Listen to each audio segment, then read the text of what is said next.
Então, gente, boa noite aos nossos amigos, companheiros que fazem parte desse nosso projeto chamado Inteligência Acima da Mídia, que a gente está começando, inclusive, uma nova fase, né?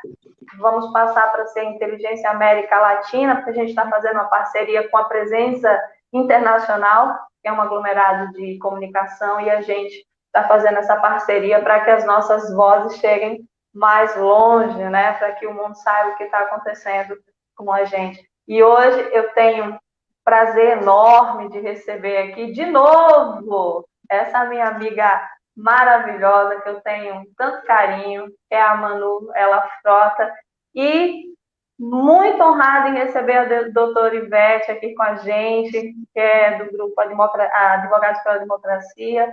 Então, eu vou passar a palavra para vocês, dar uma boa noite inicial. Manu. Boa noite, Elaine, boa noite, doutora Ivete, que eu conheci em Curitiba, na frente do Ministério Público, foi bem rápido, né? Junto com os companheiros, e foi um prazer imenso, e agora um prazer maior ainda, né? Eu sou estudante de Direito, e para mim é muito gratificante poder ouvir a companheira, a doutora Ivete, que tão combativa e aguerrida. É um prazer, então, estar aqui, gente. Muito obrigada. Então, eu quero cumprimentar as duas companheiras, a Elaine e a Manuela, a Manu, e dizer que a satisfação é minha de estar aqui com vocês, cumprimentar a todos os que estão nos seguindo, os que virão depois, e dizer que é uma satisfação enorme vir aqui compartilhar aqueles conhecimentos que nós temos e aqueles que eu vou aprender com vocês também. Então, a gente já está com o pessoal chegando aqui, membros e convidados, muito boa noite. A gente está com a doutora Ivete aqui para conversar um pouco sobre essas questões jurídicas, que a maioria de nós somos leigos e não estamos entendendo muita coisa. Eu, por exemplo, já estudei muito esse negócio de legislação, porque eu já fiz muito concurso público na minha vida. Eu sou apaixonada, mas eu confesso minha ignorância nessa área. Então, eu precisava muito convidar alguém aqui para ajudar nesse bate-papo, né, para entender um pouco esse contexto do que está acontecendo no Brasil, que não é de hoje, né? Então, boa noite, Edgar, boa noite, meu querido. Boa noite, Juliana. Boa noite, Marcelo, muito boa noite, saudações para os seus companheiros maravilhosos, boa noite também, Marcelo, para você. Antônio, olha, de Montevidéu, o Uruguai, está aqui com a gente também, boa noite. Ele, companheiro nosso. Que legal. Então, doutora, vamos começar falando desse grupo de pessoas da área de direito que formaram esse projeto chamado Advogados pela Democracia. Eu vi eles algumas vezes lá na frente da Polícia Federal, me lembro de alguns que iam lá e conversavam, esclareciam também essas questões que se passavam na época. Então, eu queria que a senhora falasse um pouco sobre esse trabalho dos Advogados pela Democracia. Sim, na verdade, o nome do coletivo é Advogadas e Advogados pela Democracia, tá?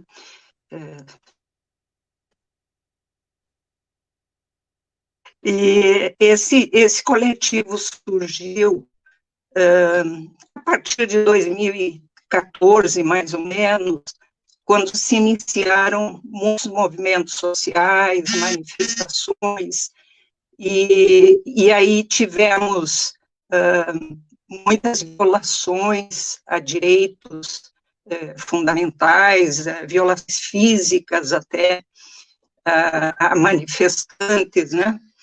A movimentos sociais, e aí, a partir desse momento, a gente sentiu que havia necessidade de se formar esse coletivo, e aí foram se agregando colegas de todo o Brasil, e hoje nós atendemos, às vezes, causas de outros estados, quer dizer, entre os colegas dividimos o trabalho, e cada um vai atendendo na medida do possível, dentro da sua vamos dizer, da sua área de trabalho, vai atendendo essas demandas que vão surgindo.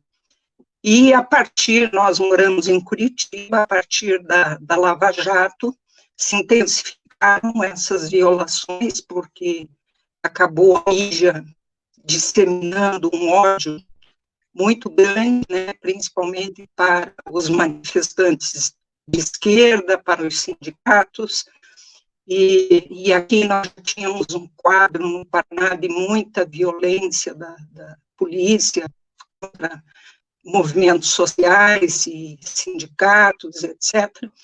E nós, então, sentimos essa necessidade e começamos a trabalhar voluntariamente. Todo o nosso trabalho é voluntário, né? Então, é mais ou menos isso. Manu! Além do que, somos militantes também. Oi? Oi. Isso aqui tá. Manu, você decidiu fazer direito, amiga. Por quê? O que foi que te levou a fazer direito, né? Estudar direito?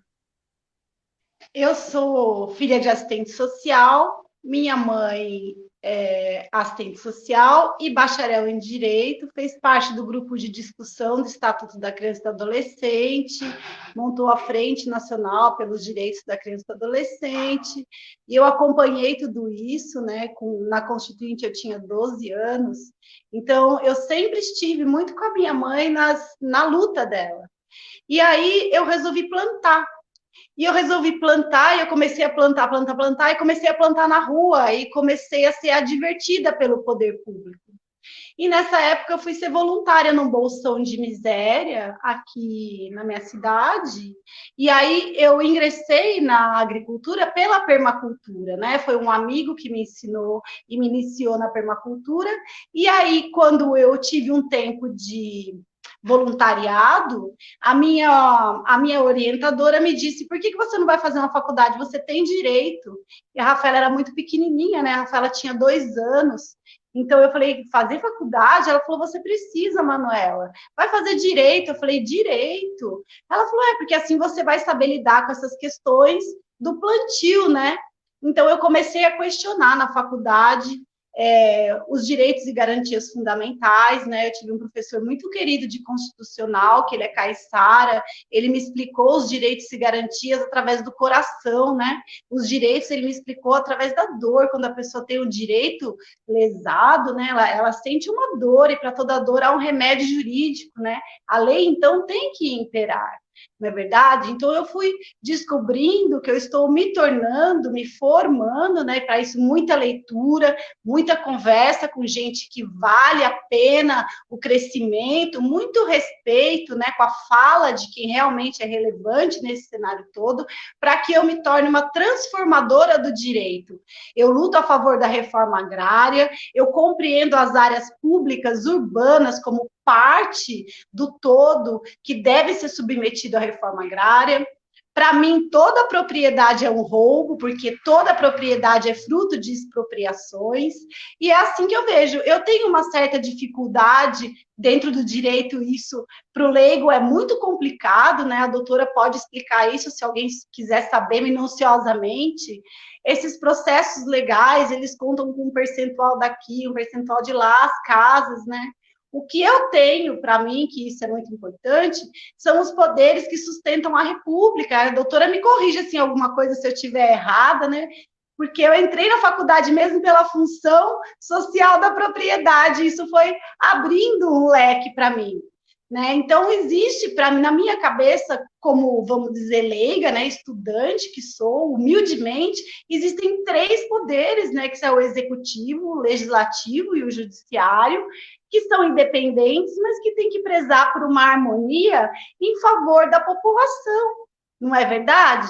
Então, para mim, eu vejo muito complicado essas estruturas sendo corrompidas em favor de um governo que é totalmente alienado dos direitos e garantias individuais.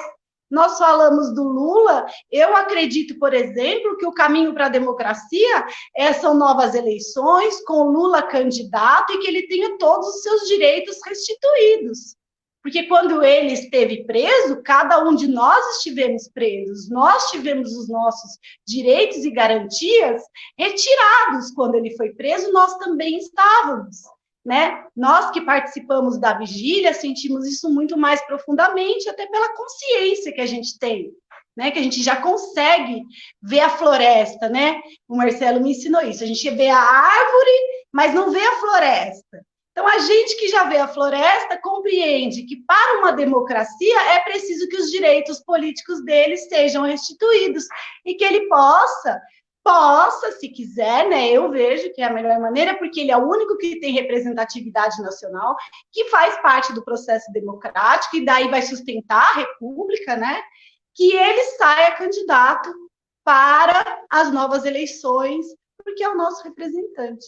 É isso que eu entendo aí mais ou menos, doutor Ivete. Se eu passar, eu não tenho medo de errar, viu, gente? Eu gosto de aprender, então a senhora me corrija aí em alguma coisa.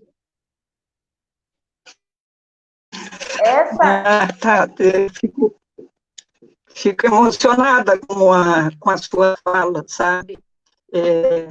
Com os seus sonhos, a sua vontade de distribuir justiça, porque antes de tudo, a gente tem que ter isso em mente, né?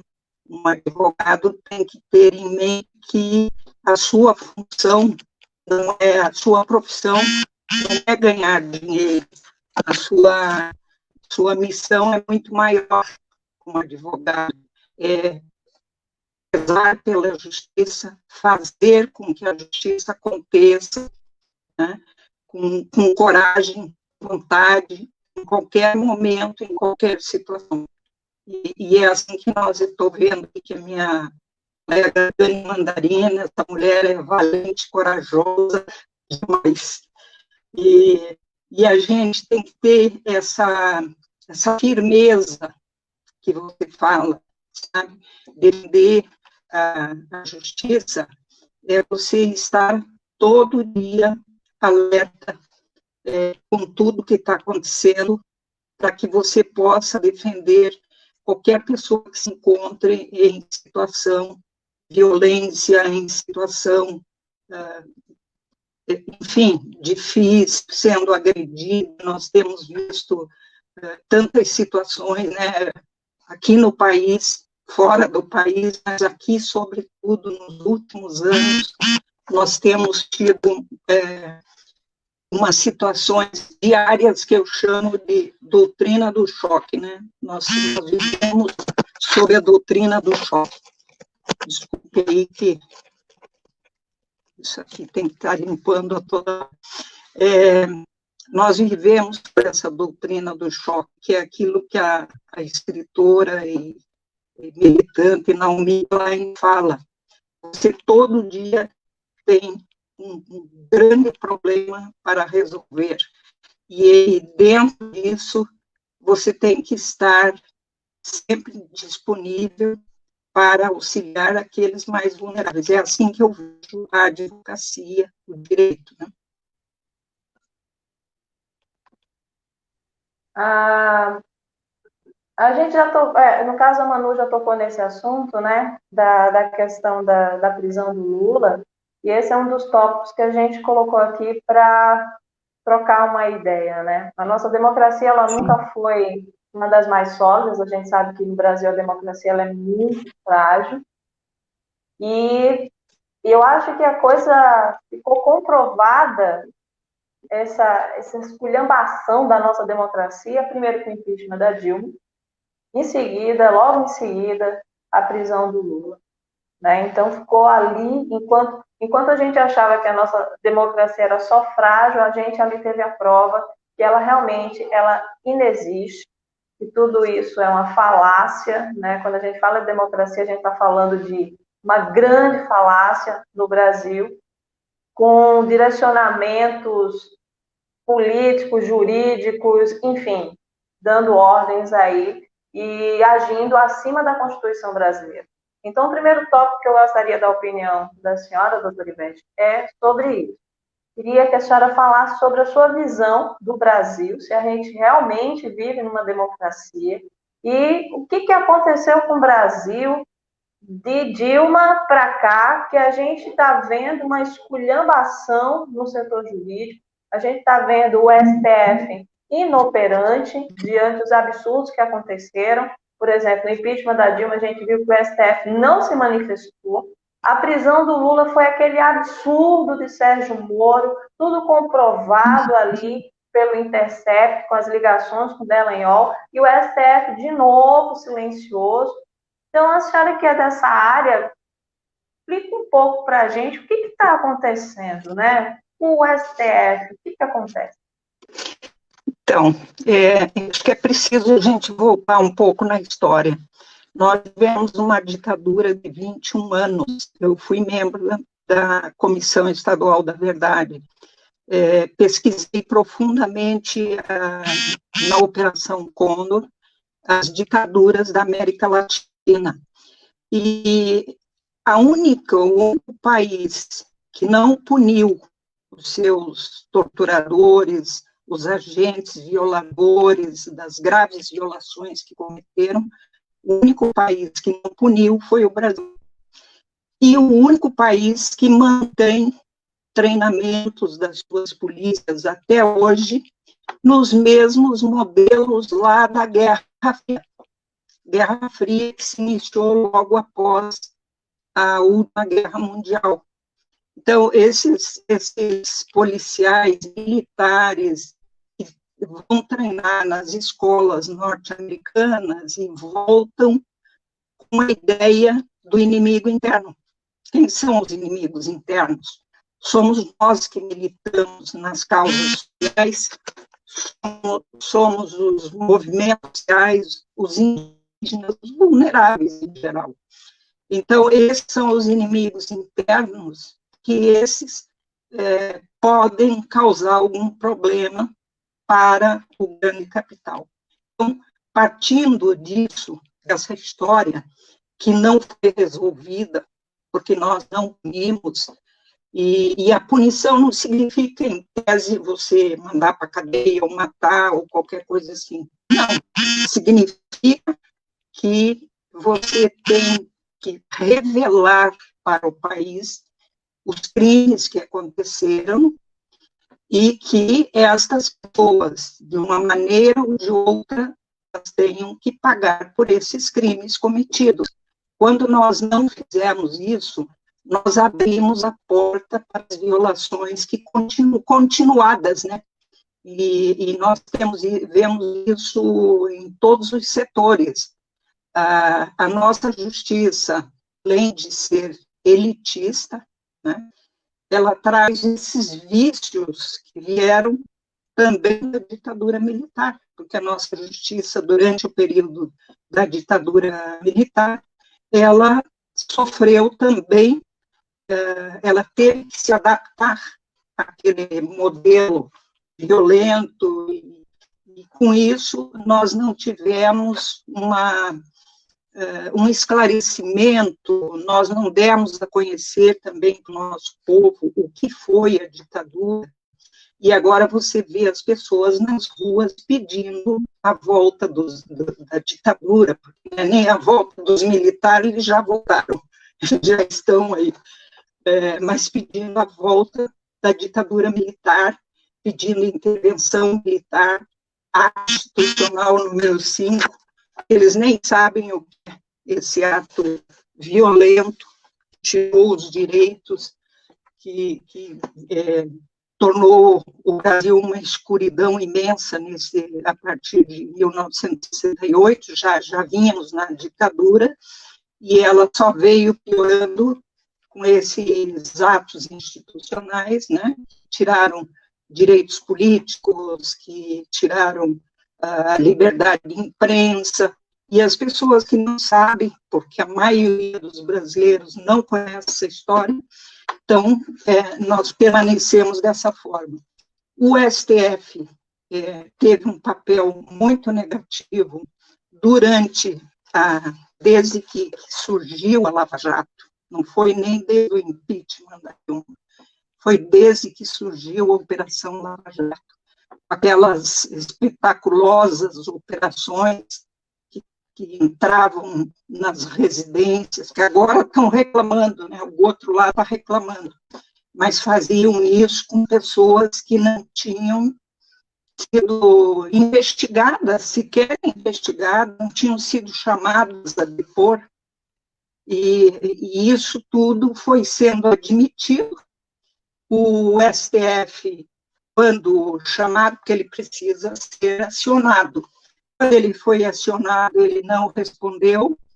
Quando se demonstrou, através do habeas corpus, que não podiam prender o ex-presidente Lula antes do julgamento final, até o STF, foi negado esse habeas corpus, que só depois, o ano passado, é que foram rever essa decisão. Aí ele já tinha quase 600 dias de prisão, né?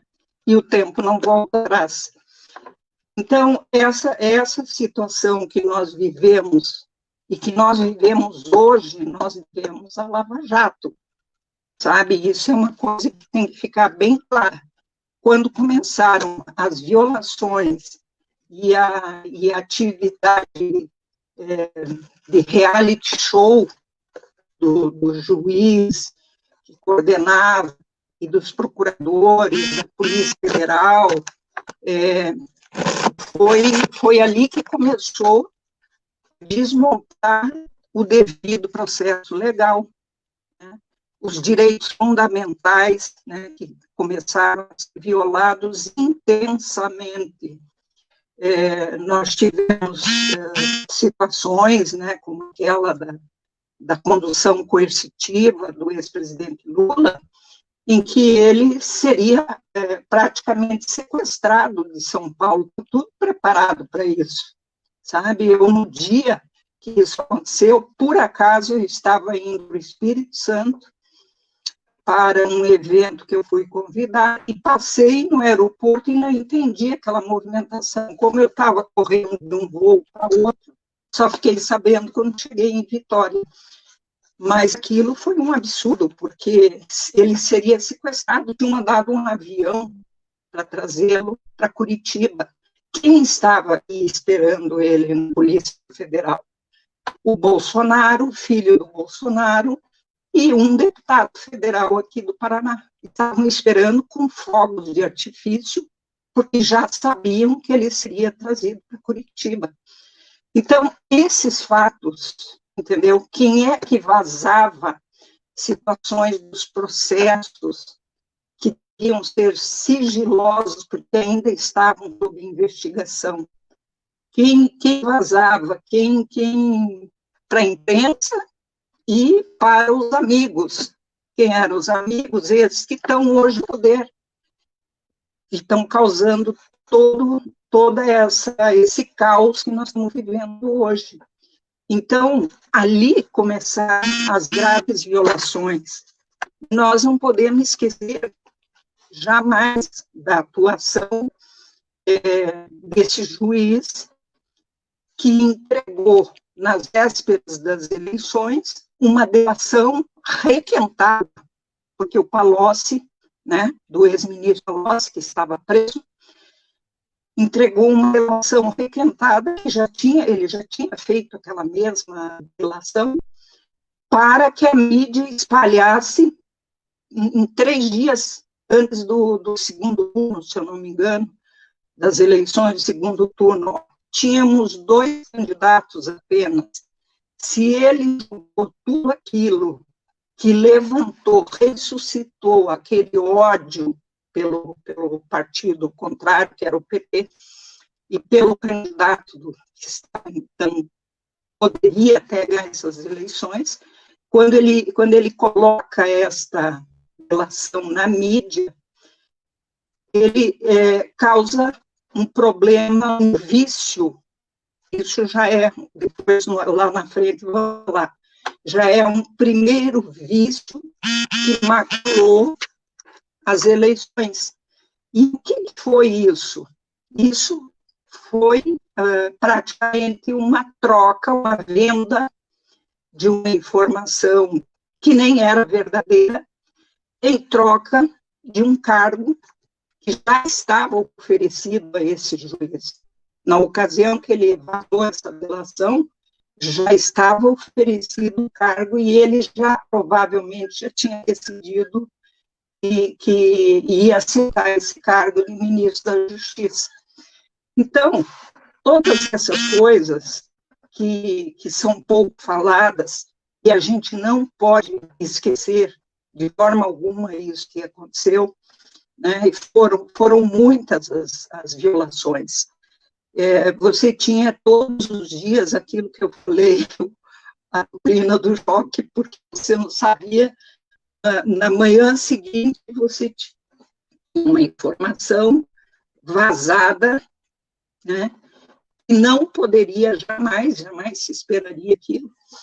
E nós fomos vivendo, eu acho que desde 2015, mais ou menos, nós fomos vivendo isso tudo, e que culminou com aquele vazamento daquele diálogo da ex-presidente Dilma e o Lula, e que dali em diante o pessoal que aplaudia a Lava Jato saiu para a rua enfurecida e foi um mote para caçar, para levar o impeachment a esse presidente sem crime, porque não havia crime. Hoje nós temos mais de 50 pedidos de impeachment do presidente Bolsonaro, apontando crimes realmente comprovados e não se inicia o impeachment, né? Então, não sei se a gente continua ou se a gente fala posteriormente sobre isso. Mas nós temos que ter em conta esse papel negativo, então, do STF, voltando à sua pergunta, e que agora, este ano, está se revertendo, sabe? Eu estou um pouco mais esperançosa nesse STF de 2020, realmente está atuando como deveria ter atuado desde o início de tudo isso. Os próprios ministros eram desrespeitados, foram ameaçados por procuradores da República de primeiro grau, foram desrespeitados por um juiz que mandava recados para tal julgamento ser dessa forma ou daquela forma. Quando se viu em toda a história do Brasil, nem mesmo na ditadura militar, isso não aconteceu, de um juiz interferir na decisão da Suprema Corte, né? Então, isso realmente a história vai contar como um fato extremamente negativo para o nosso país e para a nossa justiça. Envergonha, nos envergonha. Espero que eles agora desfaçam um pouco dessa imagem negativa, né? Eu tenho uma visão, sabe, doutora? Eu não sei se eu estou certa, se eu estou errada, mas eu tenho uma visão. No mundo inteiro existem corruptos, no mundo inteiro existem falcatruas, no mundo inteiro existem ladrões, no mundo inteiro, né? Isso não é uma particularidade, não é uma característica do brasileiro. O que me leva a pensar, como eu disse, é uma opinião pessoal, não sei se eu estou errada, mas o que me leva a pensar a esse caos que nós chegamos é exatamente a inoperância da nossa justiça brasileira, né? Porque lá fora tem casos de corrupções, mas a gente vê o pessoal ser julgado, a gente vê as pessoas que cometeram erros ser punidas. A gente aqui está vivendo uma fase da justiça inoperante. A gente vê os crimes acontecerem e os culpados não pagarem pelos seus erros. Então, eu acho muito perigoso quando chega nessa fase que nós já estamos, de não acreditar na justiça. É muito difícil, né? Porque querendo ou não, quando você vê alguém fazendo alguma coisa errada, você fica torcendo para que ela pague, né? Mas, roubou, mas ele vai ser preso. Mas a gente está perdendo, sabe, essa visão de justiça. A gente sempre teve essa, né? De, político, rico. Esses aí não vão para cadeia. Mas agora, mais do que nunca, está escancarado. Essa história do Moro, depois de tudo que ele fez, tudo que foi revelado pelo Intercept, toda a falcatrua do que foi o processo do Lula, né, as ligações para o Dallagnol, e o STF se calou diante disso tudo. Né? E o STF é o máximo, né, é o que a gente tem de maior de justiça para tomar providência contra esses absurdos. E nada foi feito. Conclusão, o cara prendeu o candidato que ia ser eleito e virou ministro da Justiça. Oi, sabe? Quem é que não se fica em choque numa situação dessa, sabe? É uma coisa absurda. Só que, por ironia do destino, aí lá vai minha pergunta para a Manu, eu quero saber a opinião dela.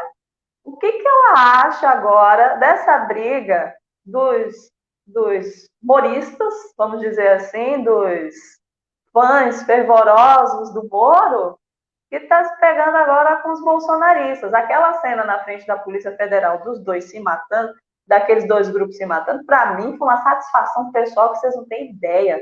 Eu fiquei 580 dias ali na frente da vigília, com aquela galera ali indo lá, xingando, teve confronto, teve briga, a gente passava, xingava a gente, e daqui a pouco essas mesmas pessoas ali na frente, só que brigando entre si.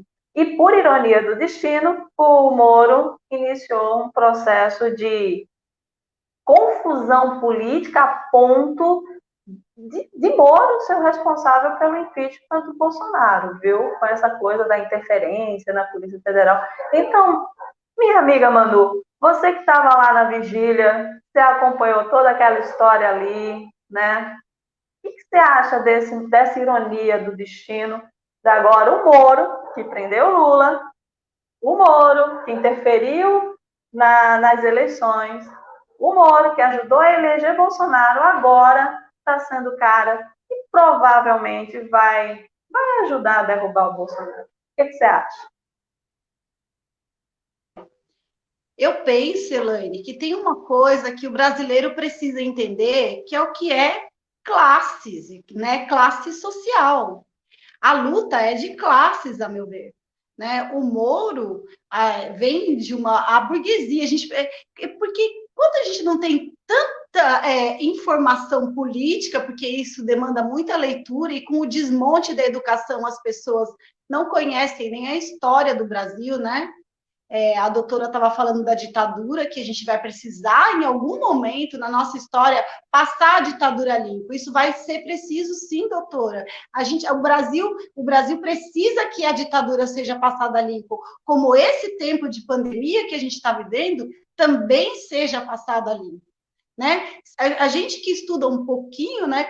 Eu estou no começo da minha caminhada, eu percebo que a luta de classe e essa movimentação toda, Elaine e doutora Ivete, eu percebo como uma própria crise dentro da burguesia.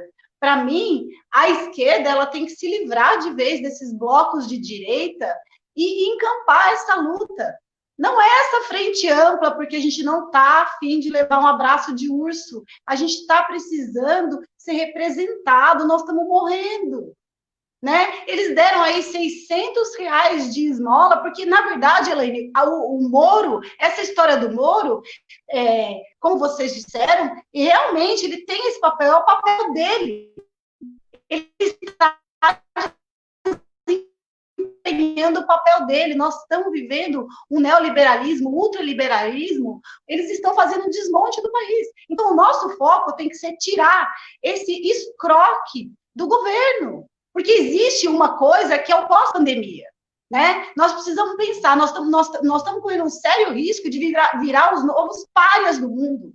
Né? As pessoas não vão querer comprar nada nosso. Existe uma vida, a gente precisa de proposições sociais para agora e para depois dessa pandemia. Ai, meu Deus. Ai, meu Deus. Ai, meu Deus. Maria! Então, a Manu falou da ditadura militar, e a gente ontem aqui na página estava conversando com o Nicolás Felipe Massot, que é jornalista. Ele agora está no Chile, mas ele mora na Argentina, ele é um argentino, e ele estava falando exatamente sobre isso. Nos outros países, houve, né, um levantamento do que aconteceu na ditadura. Deixa eu tirar a Manu aqui um pouquinho enquanto ela se ajeita lá. Então, nos outros países houve um julgamento, houve uma avaliação sobre o que foi a ditadura, e na Argentina, principalmente na Argentina, eles têm o dia lá das mães, que se eu não me engano é dia 24 de março, se eu não me engano, tá? Eles têm um museu da ditadura, e aqui no Brasil a gente fingiu que nada aconteceu, né? Eles cometeram vários crimes, ninguém foi julgado, ninguém foi preso, e talvez seja essa a grande diferença. A gente não fixou na cabeça das pessoas, a gente não tem um registro oficial de tudo que aconteceu. Aí tá vindo essa galera agora falar em volta à ditadura, regime militar, eu vi uma frase com uma faixa muito legal, é pela liberdade do regime militar, pela liberdade. Então, é muito legal. Então, doutora Ivete, assim, entrando naquele ponto que todo mundo quer saber. Voltou, Manu. Foi, Manu. Então, voltando àquele ponto que todos nós queremos saber. Diante a essa situação que nós estamos vivendo, situação calamitosa, porque a gente já vinha numa situação muito difícil, a pandemia chegou para realmente colocar a gente numa situação mais complicada ainda, porque dentro de uma pandemia não ter um governo é muito desesperador, né? É muito desesperador. Era o pior momento. Lógico que pandemia em momento nenhum, mas logo agora, com esse governo, que não tem menor atenção com o trabalhador, não tem menor atenção com a população mais carente, que está ali colocando a sua agenda neoliberal a todo custo, quer que a economia volte, enfim. Nesse momento tão desesperador, doutor Ivete, e a esquerda batendo cabeça, uma hora grita impeachment, outra hora cassação da chapa, eu acho que a gente precisa focar num objetivo só. Gente, o que a gente tem que gritar aí para... Não pode ir para a rua agora, mas o que a gente tem que lutar finalmente? A gente tem que gritar pelo impeachment do Bolsonaro, ou a gente tem que lutar pela cassação, pressionar pela cassação da chapa. Porque, assim, eu não entendo muito bem disso, mas, pelo que eu sei, impeachment, sai Bolsonaro, fica Mourão. Que, na minha opinião, é pior ainda. Na minha opinião, o cara é inteligente, o cara é articulado, o cara tem apoio dos militares. Na minha opinião, impeachment, na minha, tá? A doutora Ivete vai falar daqui a pouco. Mas eu acho que a gente gritar impeachment é tiro no pé, tá? É a minha opinião. E cassação, eu não sei como é que funciona, porque, pelo que eu li, tem até uma certa data para ter novas eleições. Caso contrário, assume, eu acho que o Rodrigo Maia, não sei. Antes de passar a palavra para a doutora Ivete, eu vou dar uma boa noite a todos que estão assistindo a live. Gente, boa noite. O Clevison está aqui, né? Força Amigas, Resistência. A Irene também comentando, né? O engraçado é que Moro jamais vai querer ser julgado, né? É isso. A gente está com o filho da doutora Ivete aqui também. Ele comentou aqui, o Gustavo, deixa eu ver se eu acho o comentário dele. Boa noite, Gustavo. Ele aqui, ó. Gustavo, você é uma fonte de conhecimento. Tá o filhão aqui, doutora Ivete. Mariane também está comentando. Ainda bem que temos a Ivete também, né? Então, pessoal, todo dando uma boa noite aí, doutora. Vou ler o comentário aqui da Mariane. Ela fala que a doutora Ivete fez um grande trabalho como membro da Comissão da Verdade do Estado do Paraná. Ela pesquisou muitas histórias de pessoas e famílias que não foram pesquisadas antes. Parabéns, Ivete. E já fica aqui meu convite, viu, doutora Ivete? Se a senhora quiser depois a gente fazer uma live só para falar nesse tema, sobre essa comissão da verdade, né, que é tão importante, principalmente nesse momento que o pessoal grita pela ditadura, acho legal a gente depois conversar. A Claire fala, ainda bem que temos a Ivete na militância contra esse sistema que privilegia os banqueiros e oprime a grande maioria do povo brasileiro. Então, gente, boa noite, viu? Vamos lá, doutora Ivete. Impeachment. Desculpa, desliguei meu microfone. Impeachment ou cassação? A gente precisa lutar pelo quê, na verdade? Antes eu queria comentar um pouquinho que você falou sobre a corrupção, que existe corrupção, sempre existiu, sim, mas todos os golpes foram dados iniciando por perseguições à corrupção. O golpe que seria dado contra o Getúlio Vargas em 54 tinha uma motivação de corrupção no governo dele. E na época era o Carlos Lacerda, que todo dia ia para revista, rádio, que não tinha televisão, não tinha esses meios que nós temos hoje, mas ele usava todos os meios para tentar colocar o Getúlio Vargas como um corrupto. Em 64 foi o combate ao comunismo e também se falava em corrupção. Sempre que se dar um golpe, começam a falar em corrupção. A corrupção você combate com ações no dia a dia, não é fazendo shows e estardalhaços, entendeu? Então, isso nós temos que ter muito claro. Quando vocês encontrarem aí na frente alguém falando muito em corrupção e comunismo e tudo mais, pode saber que é golpe, né? Porque a corrupção, você vai lá, alguém tenta te arrancar um dinheiro, você denuncia, pronto. E é assim que se faz, que se combate, e as instituições sendo monitoradas, fiscalizadas, né? Bom, voltando lá ao tema que você me perguntou sobre a impeachment ou cassação, eu pessoalmente acho que a cassação é o melhor para nós, certo? E há provas contundentes de que nós tivemos uma eleição viciada. Ela foi viciada, como eu já falei, desde o momento em que o juiz Moro solta aquela delação requentada do ex-ministro Palocci, e que aí já foi no segundo turno, quando nós tínhamos apenas 2 candidatos concorrendo.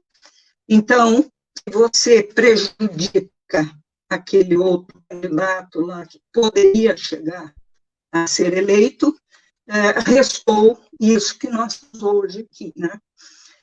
Depois, nós tivemos uma quantidade imensa de fake news, que agora estão sendo investigadas, né? E eu acho que, nesse sentido, temos que dar um certo apoio aí ao STF, nesse momento tem que ser fortalecido para continuar nesse caminho, nessa investigação dessas fake news, porque ele está investigando junho, julho de 2018, e por aí se chega ao que foi feito. Lembram das mamadeiras de piroca, de toda aquela loucurada, e que daí se disseminou por algumas igrejas evangélicas, pastores, né? Eu quero dizer que eu faço parte de um grupo de evangélicos pelo Estado de Direito, e é um grupo muito grande, muito firme, e que a Irene, minha amiga, enfim, que nós temos que nos juntar todos nesses grupos para lutar. Mas, enfim, voltando à questão das fake news, elas foram, eu acho que, preponderantes na eleição do Jair Bolsonaro. As mentiras que a mídia toda hora disseminava, né, e o ódio pelo PT, o ódio pelos candidatos de esquerda, e tudo isso foram motivos de vício e que daria plenamente a cassação da chapa, porque aí o que nós teríamos? Cassando a chapa, e é mais rápido que o impeachment ainda, o procedimento é mais rápido. Cassando a chapa, se marca eleições para dentro de 90 dias. Veja como nós estamos num período bom, porque as eleições municipais deverão ser adiadas para dezembro. E por que não já fazer a eleição presidencial? É um sonho que eu tenho, mas que eu acho que é bem possível, sabe? É bem possível que a gente chegue lá, que a gente consiga isso. Existem motivos inúmeros, o dinheiro que foi investido na campanha, né, que aí é abuso do poder econômico, são dos motivos que estão lá elencados na legislação e que dá razão para ser cassada uma chapa. Então, se nós apostarmos nisso e fortalecermos, e agora nós temos lá o ministro Barroso no TSE, porque o julgamento é pelo TSE, já não é mais pelo STF, é o Tribunal Superior Eleitoral quem vai julgar a cassação. E ele está dizendo que vai pautar para as primeiras semanas de junho o pedido, porque existem 2 ou 3 pedidos de cassação desde 2018 que estavam parados, certo? Já devia ter sido julgado, com certeza. Nós não precisaríamos estar passando por tudo isso. Por quê? Se a cassação ocorrer até 2 anos do início do mandato, que se vence agora em dezembro, há novas eleições. Se não há uma eleição indireta, aí depende do julgamento, sabe? Então, a torcida agora, e a grande campanha que temos que fazer, é que seja julgada rapidamente com as provas que já estão nas mãos do TSE, seja julgada o pedido de cassação, os pedidos que nós temos lá desde 2018, e parece que só entrou ano passado, não me lembro. E por quê? O impeachment, e a gente fica se perguntando por que 50 e poucos pedidos de impeachment não são levados adiante. Por um lado, há uma questão que a gente precisa entender. O impeachment, ele só é aceito, iniciado por 2/3 do Congresso. Nós temos visto uma movimentação do Bolsonaro no Centrão, em vários lugares aí, para justamente evitar que seja aceito esse pedido. E se ele não for aceito, o pedido de impeachment, o Bolsonaro se fortalece e nós aí vamos ter que aguentar o restante. Então, por um lado, eu acho que o impeachment é a pior... Desculpe. É a pior solução para nós, desculpe. A pior solução nesse momento seria o impeachment, porque a demora dele é muito grande. Primeiro, o presidente, se lembra da Dilma, é afastado por 180 dias, são 6 meses de afastamento em que assume o vice-presidente.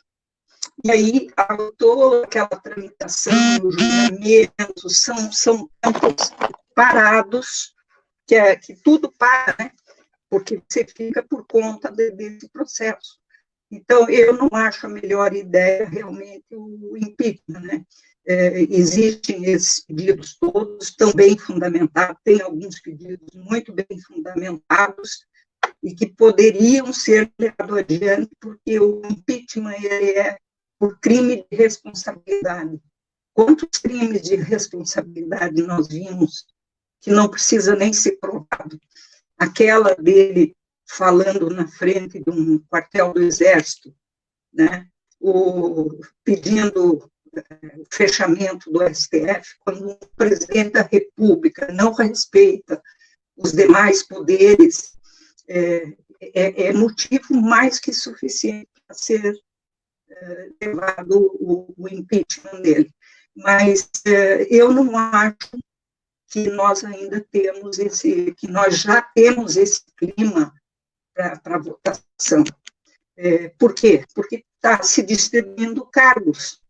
Hoje está se falando, por exemplo, que vai ser demitido esse ministro da Educação, aí, ministro da Deseducação, mas aí vai ser provavelmente um cargo, e todos os cargos de baixo escalão e os cargos de dentro do Ministério são distribuídos, alguns ele já distribuiu, para justamente esses deputados que votariam o impeachment deles. Entende como é difícil você conseguir alguma coisa assim? Por que a presidenta Dilma sofreu um impeachment? Porque ela não foi negociar.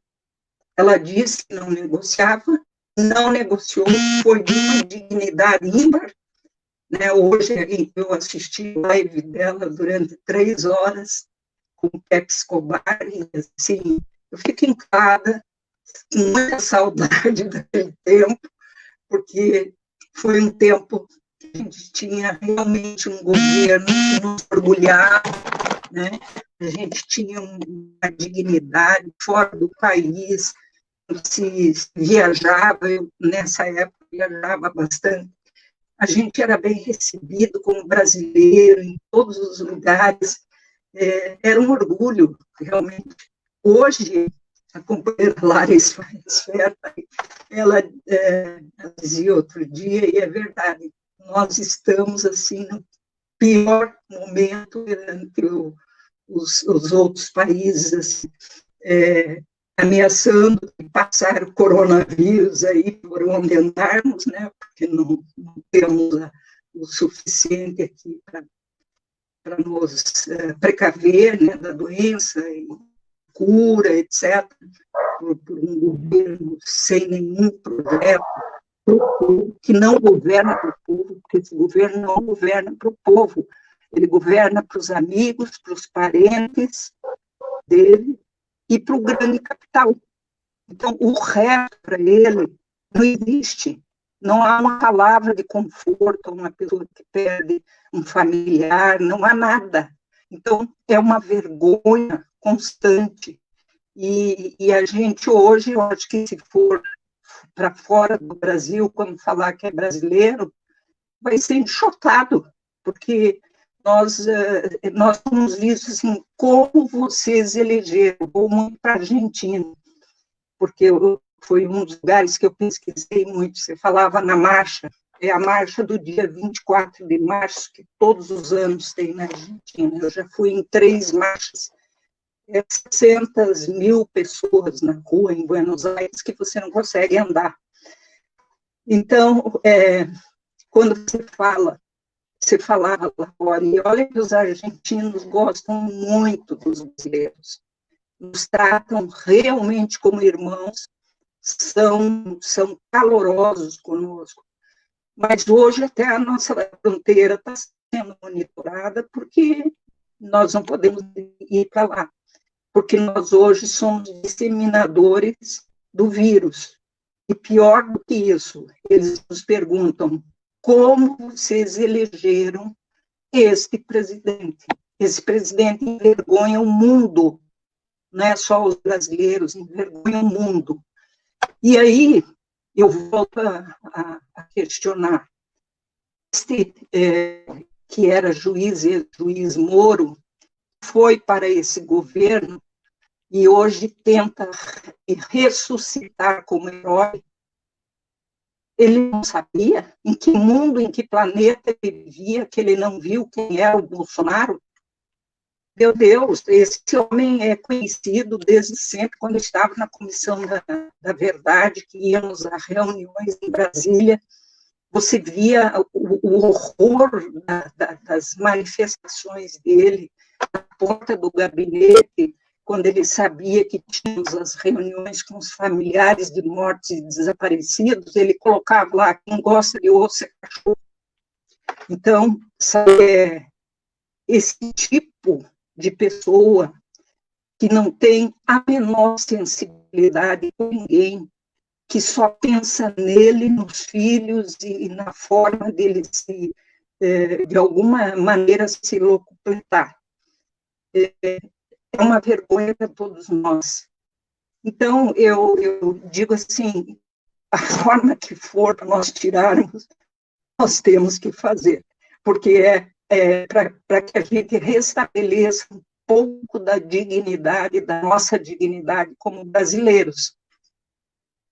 Mas acho que quer falar alguma coisa, né? A senhora falou sobre o Moro, né? Ele não sabia onde é que estava entrando, aí me lembrou o Ciro Gomes, que disse assim, só depois, a Virgem entrou e só depois de um ano descobriu que estava no puteiro, né? Moura comparou, eu não gosto de Ciro Gomes não, mas ele tem umas tiradas muito boas, e é mais ou menos isso mesmo.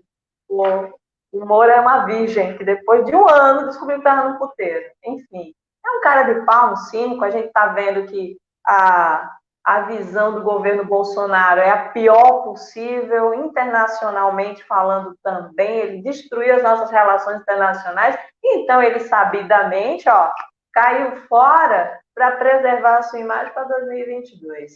Um safado desse, um Moro, tentando falar em ética e manter a sua biografia. Mas, gente, não é para cair na gargalhada, eu morro de rir nessas histórias.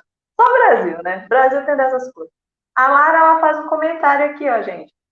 Moro elegeu Bolsonaro com a farsa da Lava Jato, com o golpe no governo Dilma, com a prisão do Lula e mais quantas fraudes conhecidas e assumidas, como mandar prender, manter preso, mesmo com ordem de soltura, com vazamento seletivo. Cadê a apuração da Vaza Jato? Né? Cadê, gente? A Irene fala que meu sonho é que Moro seja julgado nos mesmos critérios do Lula, né? Olha, eu posso estar falando uma besteira agora, mas eu acho difícil, porque existe muito protecionismo nesse meio assim jurídico, eu acho, né? Eu acho que, veja só, se assumirem que o Moro fez bobagem na Lava Jato, que ele foi um corrupto, a justiça vai estar assumindo que foi omissa. Ela não vai assumir, né? Ela não vai assumir. Está aqui a Irene falando também que Bolsonaro não irá largar o osso facilmente. E para isso terá um incentivo e a ajuda dos filhos sempre. E eles são perigosos. Irene, eu ainda te digo mais. Bolsonaro, ele é tão esperto que ele não é como a gente à esquerda. Isso é uma crítica que eu faço a gente. A gente espera ser atacado para reagir.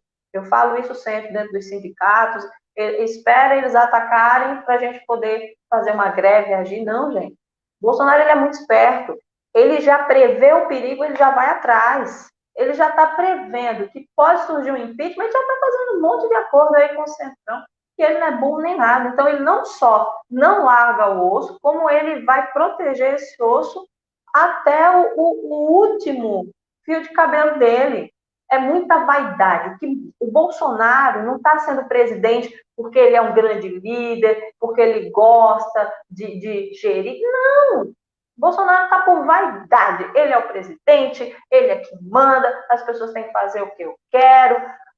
Eu sempre falo isso. A direita deu um baita tiro no pé. Agora não estão sabendo como lidar. Por quê? Porque se tirar Bolsonaro, se eles assumirem as merdas que eles fizeram, corre o risco da esquerda voltar. Então, eles estão apavorados, não sabem o que fazer. Então, entre a cruz e a espada. Eu falo isso sempre. Eu estou adorando ver esse quebra-pau da Globo com Bolsonaro, mas estou amando. Bolsonaro, a Globo foi uma das responsáveis por eleger Bolsonaro, bem feito. Agora vai segurar o monstro que ela criou. Tá aí ele querendo tirar a concessão aí da Globo, né? Minha amiga Manu, você já falou sobre isso, mas eu acho muito importante você falar de novo. A gente já falou até algumas vezes sobre isso aqui. A gente tem que unir a nossa esquerda, tá? Quando a gente fala em unir, gente, que fique claro que união não quer dizer que todo mundo tem que pensar igual, né? Isso é impossível e, inclusive, isso é inviável, né? Isso não é nem legal. As diferenças são boas. A gente constrói ideias novas ouvindo outras ideias, né? Então é só a gente saber respeitar uma ideia do outro, mas a esquerda tem que se unir, como a doutora Ivete falou. Vamos parar, pelo amor de Deus, gente, falar desse negócio de impeachment. Pelo amor de Deus. Vamos tentar pressionar para a cassação da chapa antes que seja tarde. Porque, como a doutora Ivete, tem 2 anos, não é isso, doutora Ivete? 2 anos para a gente pressionar aí pela cassação. Porque aí sim, tira todo mundo e vamos ter novas eleições. O impeachment não, meu povo. O impeachment cai no Mourão. Aí estamos ferrados. E impeachment ainda corre o risco, né, doutora Ivete, de não ser aceito ainda pelo Congresso. Tem que ter 2/3 aí da galera.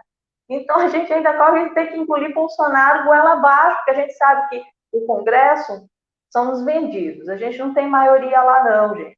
É a bancada da bala, é a bancada da Bíblia, é a bancada do agronegócio, a bancada militar. Então, a gente não está em boas nações, não, se a gente for para esse processo de impeachment.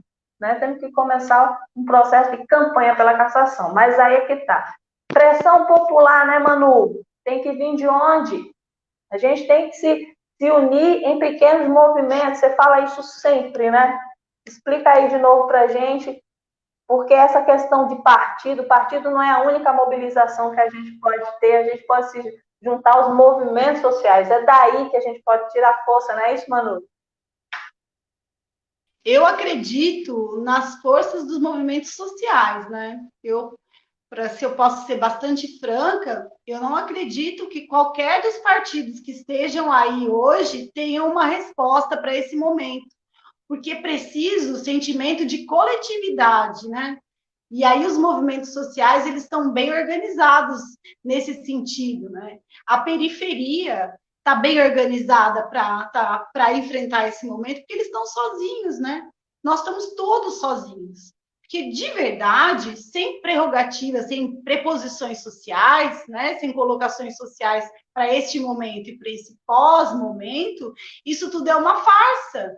Porque fica em quarentena, porque é necessário, a classe média, que consegue ficar.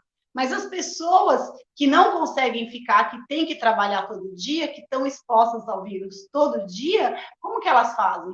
Inclusive, isso é um grande questionamento, viu, dona Ivete?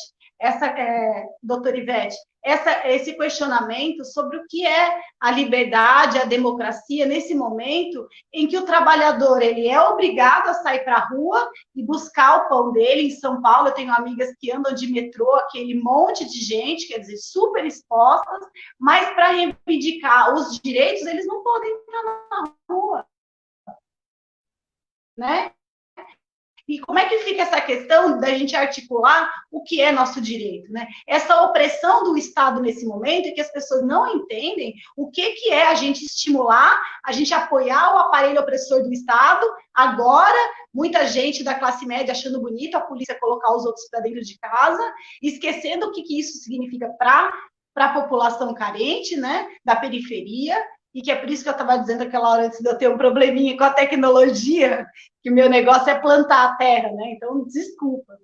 Mas eu adoro a fala da doutora Ivete, quando a gente tem que passar esse momento histórico da ditadura a limpo. Eu vejo que é exatamente por isso que a gente está pagando esse preço hoje. Sabe? Isso é uma dívida que a gente vai ter que ter um jeito de sanar, né? Nós estamos aí no meio, o Moro, dentro da burguesia, se jogou nos braços da burguesia, né? Vai articular com certeza a campanha dele para 2022. E, a meu ver, esse presidente, eu estou com a doutora Ivete com você, Lene, eu acredito também que o processo de cassação seja muito melhor, porque ele é mais rápido, né? Como a doutora Ivete falou, o processo de impeachment, ele é muito demorado e em vários momentos nós vamos correr o risco dele se empoderar e daí acabar esse tempo dele de governo de uma maneira que para nós vai ficar muito pior, né? Eu fico pensando assim, olha, esse governo que deu R$600 de esmola para o povo, né? O Bolsonaro não usou nem 40% da verba destinada para o povo durante a pandemia. Um descaso total. As pessoas, para sacar esses R$600, muitas delas aqui em São Paulo, tendo que enfrentar filas gigantescas, ou seja, se contaminando também, não é verdade? Até quando que o povo vai aguentar? Né? Até quando essa estrutura que eles acreditam se sustenta? Né? Até quando? Eu queria que a doutora Ivete falasse sobre o convulsionamento social, na convulsão social, né? A convulsão social, que é quando o povo toma conta da própria vida, né? Que é isso, nós somos uma metralhadora em estrada de graça. Não existe. Não existe o que fazem com o Brasil. Não existe. Né? A luta do Brasil, a luta campesina que eu acompanho tanto, que eu estudo, uma história de luta, de sangue, de morte, de expropriação. Aí vem a ditadura e a gente nunca sai desse papel de oprimido. A gente nunca sai. Quer dizer, ferramenta democrática, para quê? Né? Eu, como estudante de direito, eu prezo o ordenamento jurídico, mas eu fico me perguntando, né, faço uma força danada para entender isso, que eu vivo debaixo de um guarda-chuva, de um ordenamento jurídico, para eu poder trabalhar e ser uma transformadora, mas a gente estudar e entender que as regras são feitas por aqueles que nos expropriaram a vida inteira, por uma burguesia, oligarquias familiares que estão no poder há tempos, e eles ficam, como você disse, brigando pelo ego, né? O Bolsonaro esqueceu, ele acha que quando pedem o telefone dele, estão pedindo o telefone do presidente, não, é o telefone do Jair Messias Bolsonaro, que a gente quer saber, é a pessoa dele, é a pessoa dele.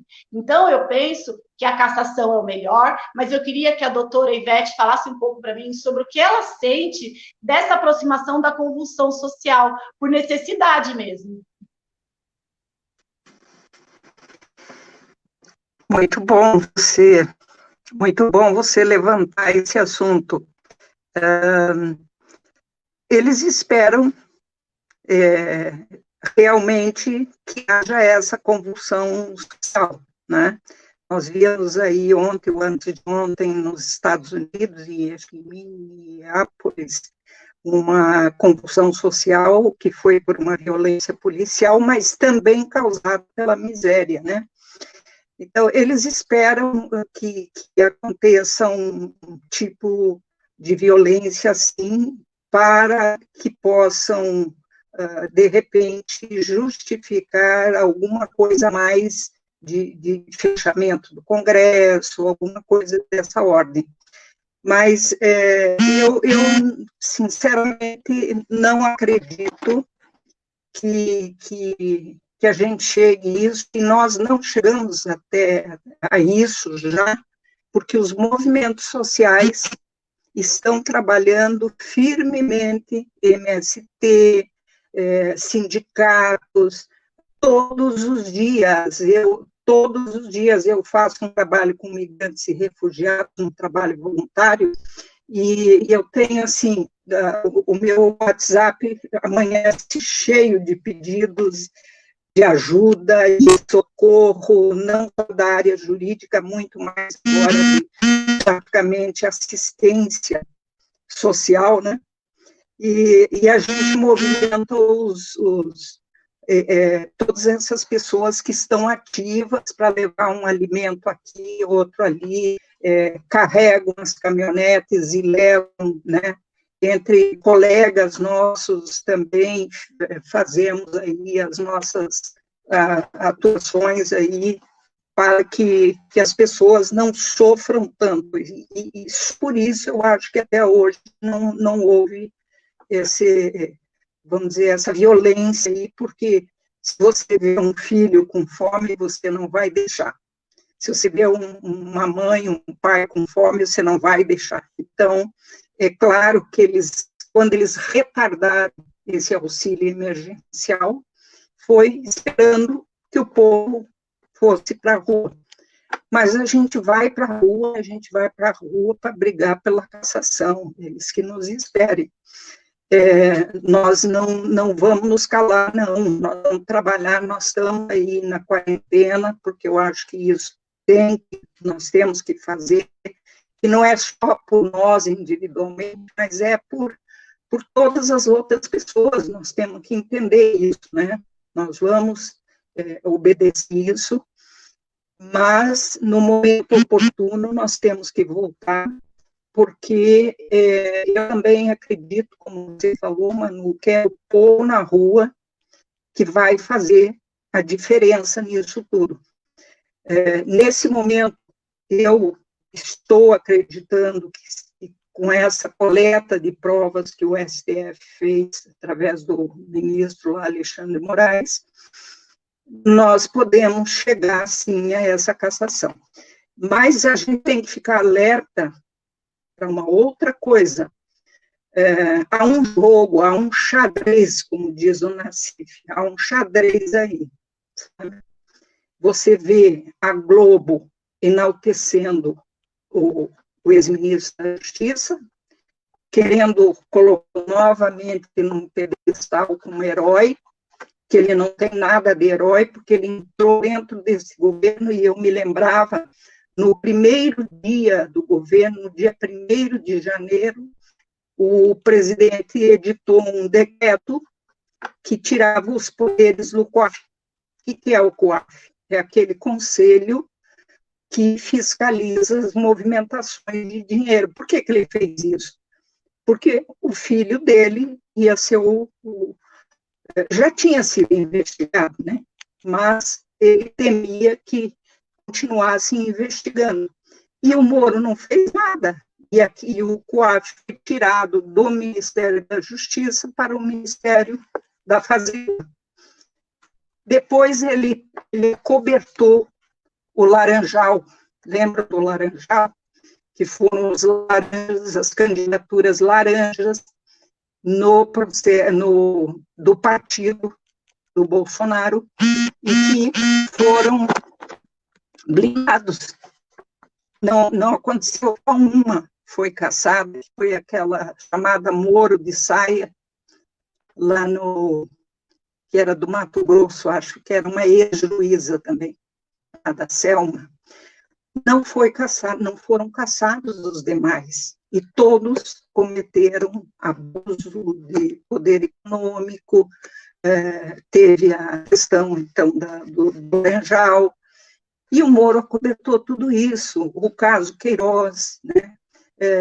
Vamos dizer, ele até alegou que o caso Marielle não estava com ele, mas ele acobertou aquela questão do porteiro.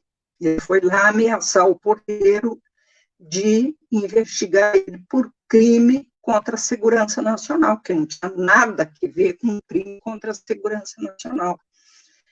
Então, a gente tem que prestar atenção, porque estão colocando novamente o Moro como um grande herói, e sempre falando que ele é o que vai fazer o Bolsonaro cair. Não é ele, não.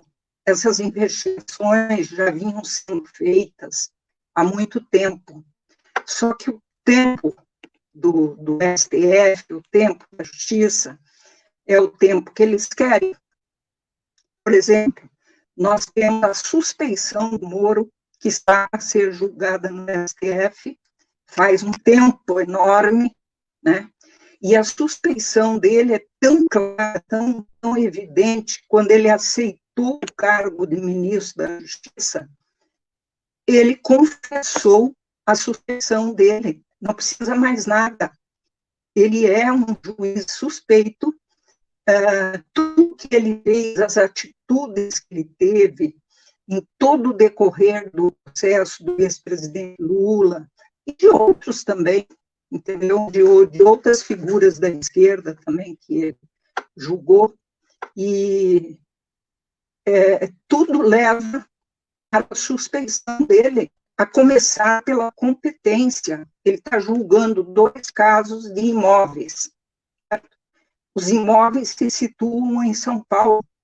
Quando você é estudante de direito, Manu, mas quando você chegar lá, você vai ver o imóvel chama a ação para a competência da comarca. Ele teria que estar sendo julgado em São Paulo, não teria que estar sendo julgado em Curitiba. E ele mesmo, vocês se lembram que na decisão dele, quando os advogados estavam questionando que não tinha nada a ver, porque ele dizia que todos os casos da Petrobras estavam com ele. Quando os advogados questionaram que não havia nada ligando esse caso do triplex com a Petrobras, ele disse, mas eu nunca disse que estava ligado à Petrobras, você entendeu? Então, ele foi cometendo violações em cima de violações, e eu acompanhei tudo que foi, até Porto Alegre, acompanhei o julgamento. Você vai vendo a justiça se dissolver, porque é uma barbaridade. A companheira, uma das companheiras lembrou o caso de quando foi determinada a soltura dele por um desembargador lá de Porto Alegre, e que o Moro estava em férias na Itália e telefonou para o delegado, esse mesmo delegado Valeixo, que ele levou para Brasília, telefonou para ele não cumprir a ordem judicial. Então, quando ele não cumpre a ordem judicial, e o nosso coletivo entrou um pedido de prisão dele, está pendente esse pedido, inclusive, porque ele descumpriu como juiz de primeiro grau. É um crime você não cumprir, a qualquer pessoa é um crime, muito mais um juiz de primeiro grau, quando ele não cumpre uma determinação de um órgão superior. Porque, como disse o próprio Lula, no dia ele falou assim, eu saio hoje, mas sei que volto amanhã. Claro, porque eles poderiam, o Ministério Público iria recorrer, mas descumprir a ordem jamais ele poderia descumprir. Então, todas essas violações, se nós formos lembrar, uma a uma, nós ficamos a noite inteira aqui lembrando cada uma das violações cometidas, seja pelo Moro, seja pelo Ministério Público Federal, né? Ele teve interferência na Polícia Federal de determinar o que o Moro, porque o Ministério Público até pode trabalhar em conjunto com a Polícia Federal para a investigação, que é competência deles. Agora, um juiz ir até a Polícia Federal para ouvir depoimentos na fase de investigação é interferência e é crime. E ele ia para ver se estava satisfatório, o depoimento estava satisfatório. Então, eu acho que, assim, se a gente for enumerar a quantidade de violações, né, o STF teria que já ter julgado a suspeição dele com certeza absoluta. E nós temos uma outra causa que nós temos que ir para cima, porque está sendo esquecido, e a hora que o ministro Celso de Mello se aposentar, nós não vamos ter suficiente apoio para essas causas todas. E a Globo, voltando àquela história do xadrez, a Globo está blindando o Moro e elevando ele novamente a um pedestal. E, por outro lado, não vejo as pessoas baterem nestas questões, que ele não é nenhum herói, que ele não saiu por interferência na Polícia Federal. Tem muito mais coisa por trás de tudo isso. E há um alinhamento com São Paulo, com o PSDB, e nós não podemos ser ingênuos de forma alguma. Nós temos que ver, sabe, que eles estão formando uma nova quadrilha, e nós ainda vamos ter, se essa quadrilha se instala, ela é um pouco mais esperta, é mais, vamos dizer assim, mais malandra, e aí nós não vamos conseguir tirar mais.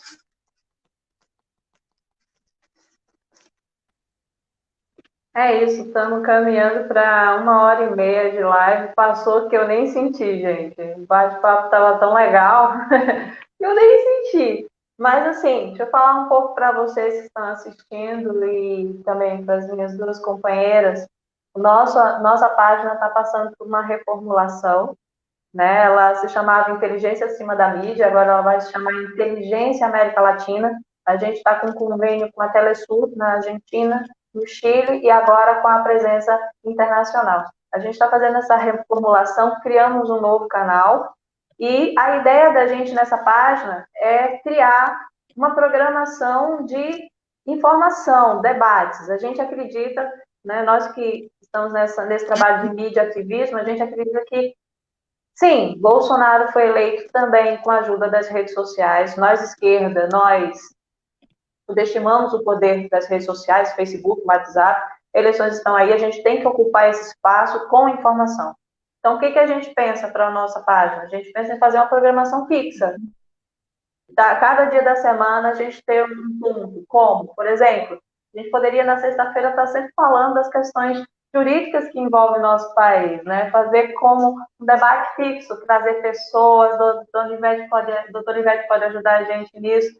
De repente, a gente criar um ponto toda sexta às 7 horas com informações sobre essas questões que pega a gente brasileiro que não entende muito da nossa legislação. A senhora falou um monte de coisa aí, me encheu de questões aqui para pensar, né? Moro aprontou tanto, cara, e tanta ilegalidade, tanta coisa, né? E tá aí. A Deise até aqui comenta, deixa eu ver se eu acho a Deise, ela pergunta aqui sobre a questão do Moro, né? Se o Moro, ele pode ser eleito. Olha, doutor Ivete, tem Moro, tem o Dória, tem o Witzel, então a Globo vai ter que se decidir pelo seu candidato. Eu acredito que a Globo está jogando em tudo. Vai vir. Eu acho que Dória e Moro não, porque os dois são muito vaidosos. Ninguém vai querer ser vice ali. Mas o Witzel, eu acho que até topa ser vice de alguém aí. Mas Dória é muito, muito vaidoso. Ele quer ser presidente. Aí ele vai disputar com o Moro, que é outro grande, vaidoso, ambicioso. E aí a Globo vai ter que se decidir, né? Enquanto isso, eu acho que ela está jogando, assim. Vamos ver quem é que vai emplacar. Depois ela engrena aí com seu candidato, né? Mas Moro é sim um nome que eu acho que estão trabalhando para 2022. Então, eu vou passar a fala para minha amiga Manu, fazer as considerações finais, o boa noite. Depois a doutora Ivete fazer as considerações finais. Bom, eu vou agradecer esse momento, eu vou torcer para que essa campanha pró-cassação do Bolsonaro se efetive e que seja um processo, né, que vá nos trazer de volta, pelo menos aí, a luz da democracia. Eu agradeço muito a possibilidade de estar junto com a doutora Ivete, com você, porque o espaço de fala da mulher é muito importante. Doutora Ivete, muito obrigada. Eu espero poder estar com a senhora em outros momentos. Elaine, mais uma vez, obrigada. E eu queria acabar a minha fala dizendo da importância, mais uma vez, da reforma agrária e da luta pela união do povo do campo com o povo da cidade em prol da nossa soberania alimentar. Muito obrigada, um beijo grande. Tchau, tchau. Doutora Ivete. Então, que linda fala, Manu.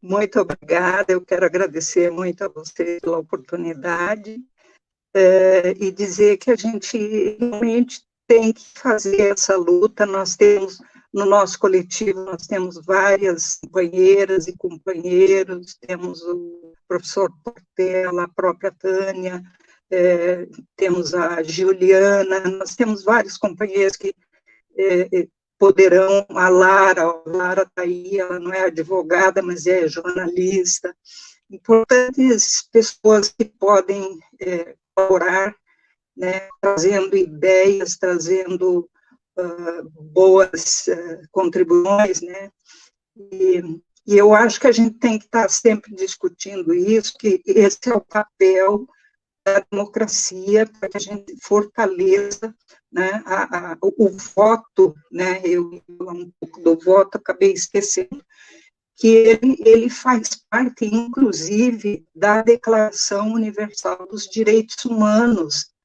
entendeu?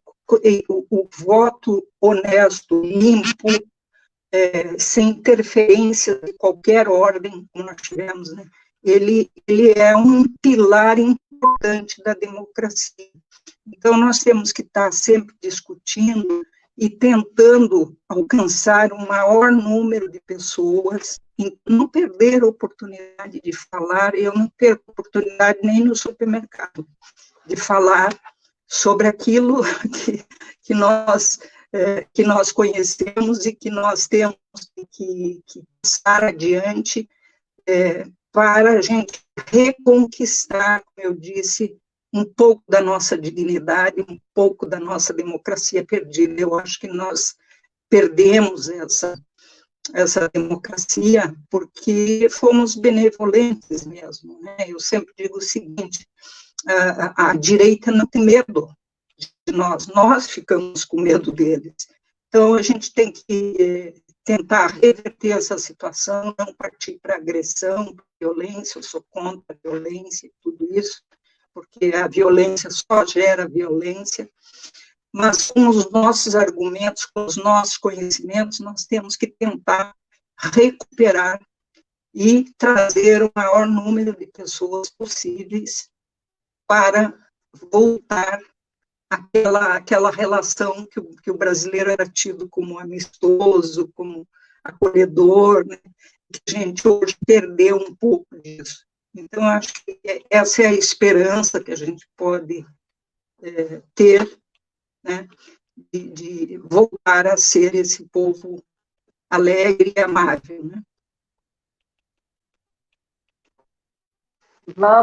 Eu coloquei na tela, pessoal, para estar assistindo, o telefone dos editores da IAN. Nosso canal ele é aberto para projetos, então, se você quiser participar, a Manu eu já catei para mim, ela é minha, aqui da IAN, eu coloco ela em tudo que eu faço. Inclusive, gente, amanhã, a gente, todo sábado, às 7 horas, nós fazemos a análise da semana, a Manu vai estar comigo também, e o nosso companheiro, Adriano, vai estar aqui para a gente comentar sempre os acontecimentos da semana que a gente passou todo sábado. E, doutora Ivete, a gente está à sua disposição, querendo participar, querendo o espaço, estamos aqui para a gente trabalhar junto, tá bom? Então, gente, obrigada pela participação de a todos.